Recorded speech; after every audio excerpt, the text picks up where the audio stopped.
Selamat pagi anak-anak sekalian, selamat bertemu kembali pada pembelajaran kita pada saat ini. Semoga Tuhan selalu menaungi, melindungi anak-anak sekalian, melindungi kita sekalian, jauh daripada menjauhkan kepada hal merintang, terutama kesehatan kita dalam kehidupan kita. Tuhan selalu memberikan yang terbaik bagi kehidupan kita masing-masing.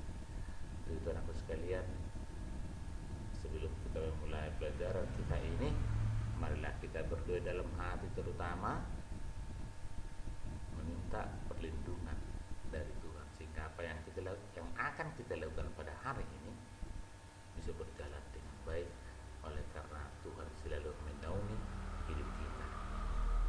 Kita masuk kepada materi yang berikut.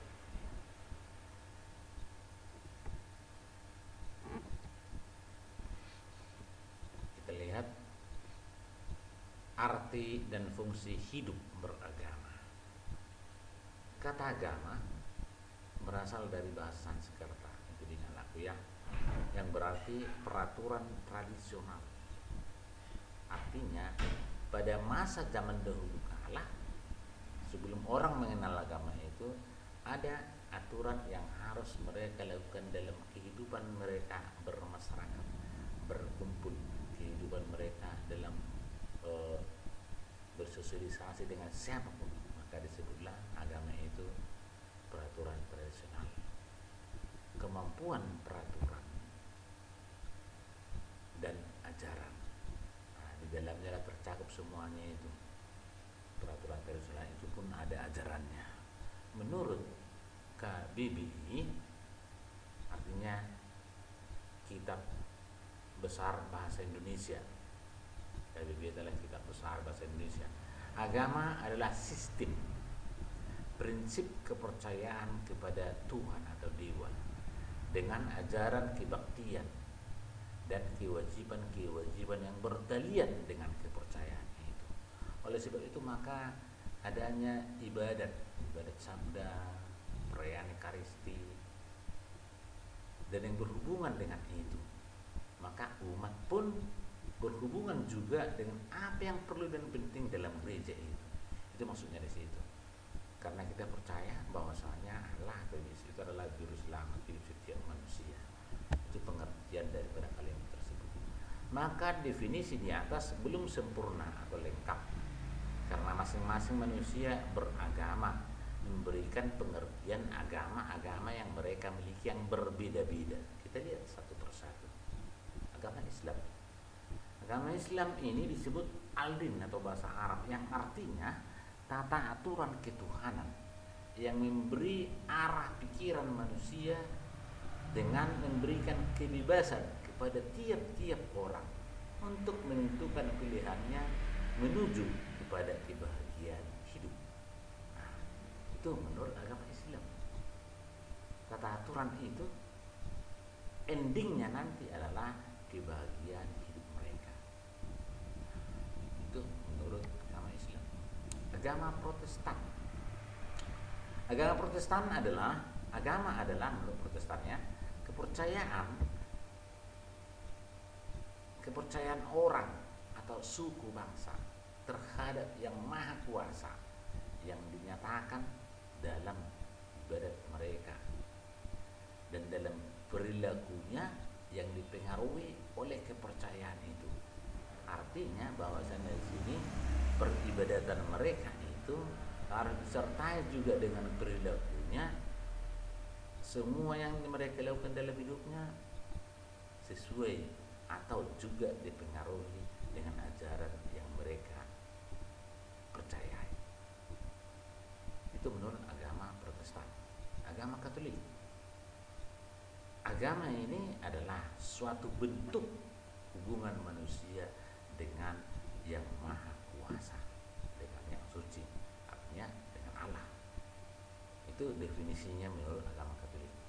Terhadap yang suci ini, manusia merasa tidak pantas, merasa tergantung dan takut, sehingga manusia itu pasrah karena keagungan dan kebesarannya yang tak terselang. Namun yang suci ini dekat dan membuat manusia itu tertarik, berharap dan mencintainya karena kasihnya yang mempesona. Allah itu jauh, dahsyat dan besar kuasanya, tetapi sekaligus dekat karena Dia Maha Cinta.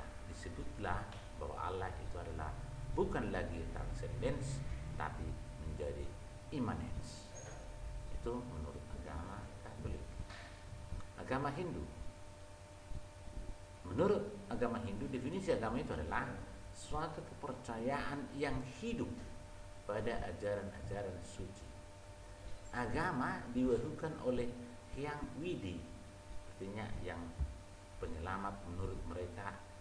Hyang Widi, kita adalah Yesus Kristus. Hyang Widi ini yang kekal dan abadi serta mencakup jalan kepada manusia. Itu menurut agama Hindu.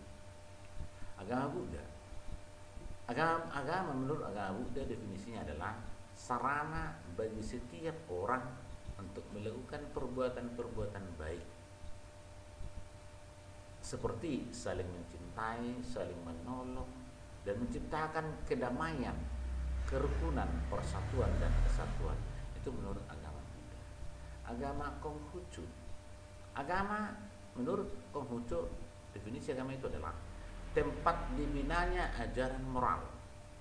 Jika tiap orang mengusahakan keharmonisan dengan sesama, alam, dengan Tuhan, maka terciptalah perdamaian Allah. Dari berbagai pengertian ini boleh kita perhatikan di atas bahwa disimpulkan bahwa pertama, agama adalah bentuk hubungan manusia dengan yang suci. Yang kedua, adanya peraturan-peraturan yang harus dijalankan oleh manusia yang meyakininya. Maka ada iuran-iuran dalam gereja itu, iuran-iuran yang ada dalam agama-agama lain, termasuk Konghucu dan lain sebagainya. Itulah artinya bahwasanya peraturan yang harus dijalankan manusia dalam kehidupan beragamanya terhadap yang suci yang diyakininya. Yang ketiga, manusia menjalankan peraturan-peraturan itu karena percaya kepada yang suci dan ingin manusia itu mempunyai keselamatan dari Yang Maha Kuasa. Itu menurut kesimpulan dari pengertian definisi agama yang di atas. Oleh karena itu, fungsi agama adalah yang pertama, pada dasarnya fungsi agama adalah mewartakan keselamatan. Semua agama mewartakan dan menjanjikan keselamatan, bukan malapetaka. Karena mewartakan dan menjanjikan keselamatan, itulah sehingga manusia memiliki suatu agama. Itu yang pertama, fungsi agama mewartakan keselamatan. Yang kedua, mewartakan arti hidup. Tiap agama memberikan pandangan hidup dan meyakinkan pengaruh-pengaruh untuk menghayati pandangan hidup itu. Agama memberikan jawaban atas pertanyaan hidup manusia. Menghayati pandangan hidup menurut agamanya akan membuat manusia bahagia dan selamat. Mewartakan arti hiduplah yang kedua. Yang ketiga, mengajarkan cara hidup. Setiap agama itu mengajarkan cara hidup. Semua agama mengajarkan penganutnya untuk hidup baik, hidup beretika, hidup bermoral. Hidup yang baik akan membahagiakan dan menyelamatkan. Sedangkan cara hidup yang tidak baik akan membawa malapetaka dan kemalangan dan dosa-dosa lain. Maka boleh kita perhatikan tadi bahwa fungsi agama itu adalah mewartakan keselamatan, mewartakan arti hidup, mengajarkan cara hidup. Demikianlah anakku sekalian yang bisa sampaikan pada hari ini. Semoga anakku sekalian bisa mempelajarinya dengan baik, mencatat dalam buku dan dipelajari. Demikian, salam sehat untuk kita semuanya. Terima kasih.